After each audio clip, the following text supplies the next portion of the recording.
जी, तो सब देखने वालों और सुनने वालों को एक दफ़ा से फिर लाहौर पाकिस्तान से खुश आमदीद। एक पुरानी कहावत है कि हर इंसान के अंदर दो भेड़िए हैं, एक अच्छाई का और एक बुराई का, लेकिन इसमें से जीतता कौन है?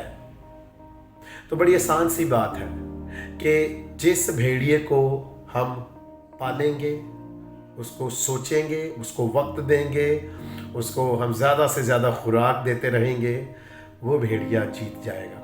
अगर हम अच्छाई के काम करेंगे, नेकी के काम करेंगे, लोगों की मदद करेंगे, कोशिश करेंगे कि वो बेहतर हों और उनके लिए नेक ख्वाहिशात रखेंगे, तो फिर हमारे अंदर जो अच्छाई का, नेकी का भेड़िया है, वो उस मनफीपन के और लोगों के बारे में गलत सोचने वाले भेड़िए को शिकस्त दे देगा। तो याद रखें, ये हमेशा हमारे पे मुनहसर है, डिपेंड करता है कि हम किस वाले भेड़िए को ज़्यादा से ज़्यादा मजबूत करने की कोशिश करते हैं। तो आए आज से उस नेकी के भेड़िए को ज़्यादा से ज़्यादा मजबूत करें जो हमारे अंदर है, ताकि हम दूसरों की मदद कर सकें और उस नफ़रत के, गुस्से को के और जो दूसरों के लिए गलत हमारे दिल में ख्यालात लाता है भेड़िया, उसको हमेशा के लिए कमज़ोर कर दे, ताकि वो कभी भी नेकी के और अच्छाई के भेड़िए के सामने खड़ा ना हो सके।